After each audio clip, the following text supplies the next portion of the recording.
सहन, पहनना ओढ़ना सब छोड़ दिया। हमारे जो धार्मिक संस्कार थे, हमारे खेत खलियान की पूजा होती। आदिवासी परिवार एवं पूरे मध्य प्रदेश के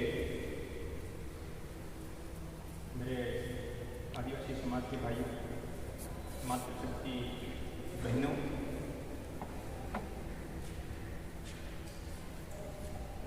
आप सभी को मेरी ओर से आप इस खेल ब्रह्मा की आदिवासी परिवार के टीम के कार्यकर्ताओं ने आज जो मेरा प्यारा बेटा या दीकरा, वो मेरा ही नहीं, आप सबका इतना प्रिय बेटा मैंने खोया। मैं उसकी जिंदगी के बारे में थोड़ा सा बताऊंगा। पन्नारे जगदीश भाई का जन्म 9 मार्च 1992 में मेरे घर पे हुआ। माँ प्रकृति ने इसको क्या पता कम समय दिया, इसलिए उसका जन्म हुआ, वो भी पूरे 9 महीने का नहीं, 8 महीने का भी उसका जन्म हुआ। 8 महीने का ही माँ के घर में था। इस तरह से उसका जन्म हुआ मेरे घर में। मैं भी एक सरकारी स्कूल में अध्यापक का होने के नाते मैंने इसको प्रारंभिक शिक्षा मेरे साथ में रहकर 8वीं तक की जो शिक्षा का जो कार्य मेरे स्कूल में मेरे साथ में रहकर के उसको पढ़ाया, शिक्षा देने का काम किया। इसके बाद में 2 साल लासिया में प्राइवेट स्कूल में 9वीं 10वीं पढ़ा और उसके बाद में 11वीं और 12वीं मैंने उदयपुर में कोई प्राइवेट स्कूल में रखा। वहाँ से उसने साइंस बायोलॉजी से सीनियर क्लास उत्तीर्ण करने के बाद में उसको मैंने BSc नर्सिंग का जो 4 वर्षीय डिप्लोमा था, उस डिप्लोमा में भीलवाड़ा करके भीलवाड़ा से नर्सिंग का डिप्लोमा करवाया। उसके बाद में मैंने 2012 में उसकी लगन मेरे उसकी ब्याह शादी हमारे आदिवासी रीति व संस्कृति परंपरा के मूल अपने पास के ही गांव में गणवास में उसकी शादी कराई और उसकी जो पत्नी है वो MSc B.Ed है और अभी वर्तमान में गवर्नमेंट टीचर है। इस तरह से उसकी शादी हुई। उसके बाद में वो उसका डिप्लोमा जो है 2016 में पूरा होता है। उसके बाद में क्लासिया में आकर के उसने छोटा सा क्लिनिक जो स्वास्थ्य करने के लिए, प्रैक्टिस करने के लिए एक किराए का मकान में खोला और वहाँ से फिर हमारे क्लासिया के आसपास के जो हमारे समाज के जो हमारे भाई, हमारे कोई भी जो दुख दर्द तकलीफ में जो व्यक्ति उसके पास में जाते, उनसे बात करते करते उनसे परिचय होता गया और उससे कहते उसने अपना चिकित्सा का सेवा का काम शुरू किया। इसके बाद में उन्होंने पढ़ाई में मास्टर ऑफ डिग्री हासिल की, B.Ed भी कर लिया और उसके बाद में उसने पटना एम्स में उसका सिलेक्शन भी हो गया था। और मैंने भी कहा कि बेटा एक बार ज्वाइन कर, लेकिन मेरे को उसने ये कहा कि पापा आप अकेले नौकरी करते थे तो 4 भाई बहन हम और हम अपने पूरे परिवार का आसानी से चला रहे हैं, तो मेरी पत्नी नौकरी कर रही है तो मैं इसके साथ में जी लूँगा, लेकिन मेरे को 5 साल चाहिए और 5 साल के लिए मैं अपने समाज को दे रहा हूँ और 5 साल के बाद में मैं मास्टर बनूंगा और स्कूल में पढ़ाई का और शिक्षा के क्षेत्र में काम करूँगा। ये उसका तो मैं आप सबसे इस मौके पर जो इस मासिक पुण्यतिथि का कार्यक्रम जो आपने यहाँ पे आयोजित किया और हम सबको भी यहाँ पे आने का मौका दिया और मेरे को यहाँ बोलने का मौका दिया, इस मौके पर मैं आपसे एक ही अपील करना चाहता हूँ कि हमारी पूर्व वक्ताओं ने बहन जी ने भी बहुत सारी अच्छी बातें हमको बताई कि हमें शिक्षा के क्षेत्र में मजबूती से काम करना जरूरी है। और पहली शिक्षा हमारे परिवार में होती है, यानी बच्चा 1 से 5 साल तक बच्चा हमारे घर में रहता है और घर में रहकर के बच्चा अपनी माँ से शिक्षा ग्रहण करता है। इसलिए हमारे पुरखों ने, हमारे पूर्वजों ने हमारी एक व्यवस्था बनाई हुई है कि हमारे सबसे पहले जो गुरु हैं तो माता पिता, माता पिता के चरण स्पर्श करने, उसके बाद में गुरु का नंबर आता है। तो हमें बहन जी ने कहा था कि मातृशक्ति को हम आगे नहीं लाएंगे, हमारी महिलाओं को, हमारी बहनों को हमारे सामाजिक जागरण, धन जागरण के अंदर बराबरी से भागीदारी नहीं देंगे तो हमारे परिवार में हमारे बच्चे हमको शिक्षा नहीं दे पाएंगे। आप में से बहुत सारे जो हमारी मन्नरे की अंत्येष्टि में और बाद में खरस कार्यक्रम में भी आप सभी पधारे थे, तो शायद आपने मेरे घर का पूरा तस्वीर भी आपने देखा होगा। मैंने शुरू से ही मेरे घर में किसी देवी देवताओं की तस्वीर नहीं लगाई।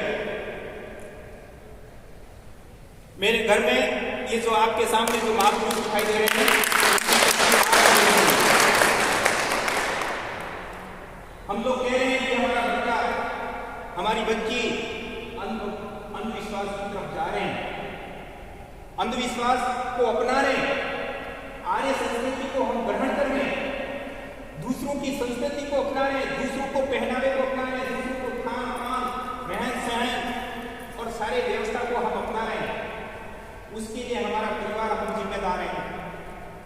क्योंकि हम हमारे घर में किसी माताजी की या किसी देवी देवताओं की तस्वीरें रखते हैं, सुबह उठते उसके तस्वीर पे अगरबत्ती लगाते हैं, दीपक जलाते हैं, उसकी पूजा अर्चना करते हैं। बच्चा जब पैदा होता है हमारे घर में, उस दिन से ही वही चीज देखेगा,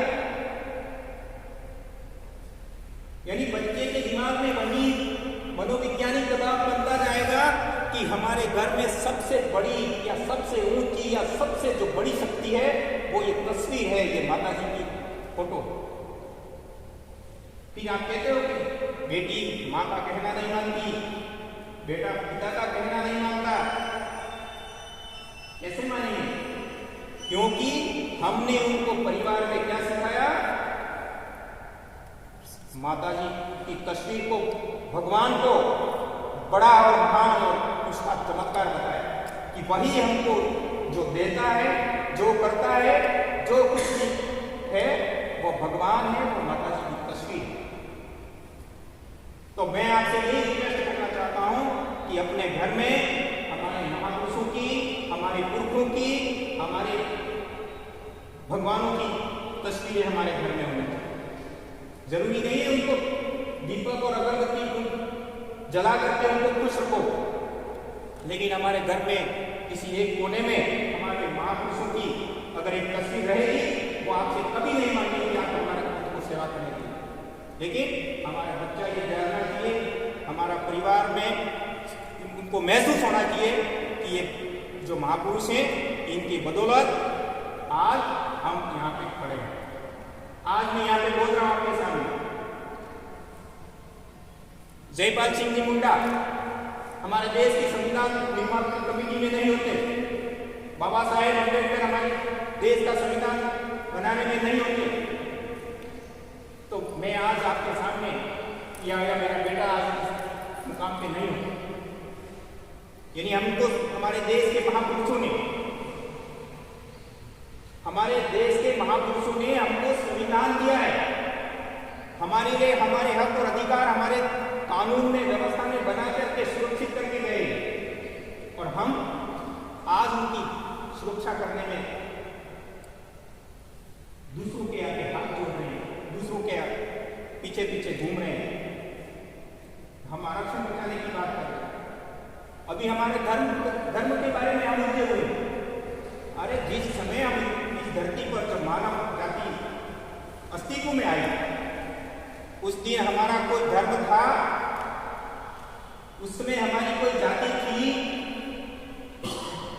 उस समय सर्वोपरि थी हमारी मातृशक्ति। और शुरू में हमारा आदिवासी समाज नहीं, पूरे देश में मातृसत्तात्मक परिवार चलता था। लेकिन अभी मैडम ने बताया था कि हमने आर्य संस्कृति को अपनाया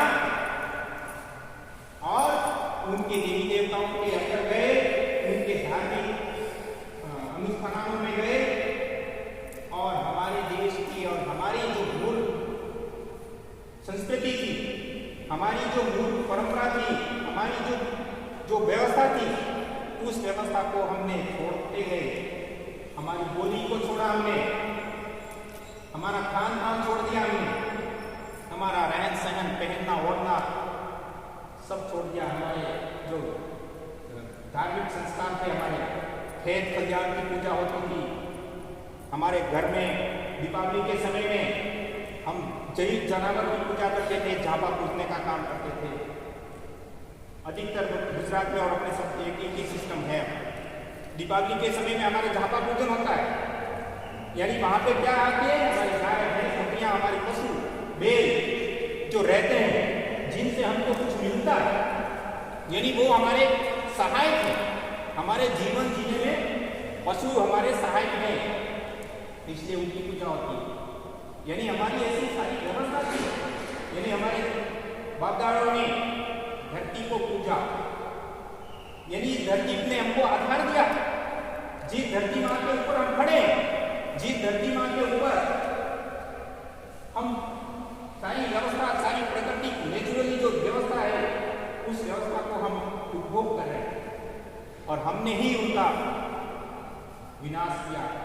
प्रकृति के साथ में हम मानव ने ही उसका संतुलन बिगाड़ा। यानी प्रकृति को बचाना है तो इस देश में एक ही कौम बची है, वो आदिवासी कौम है। वही कौम प्रकृति को बचा सकती है, प्रकृति को आगे जिंदा रख सकती है।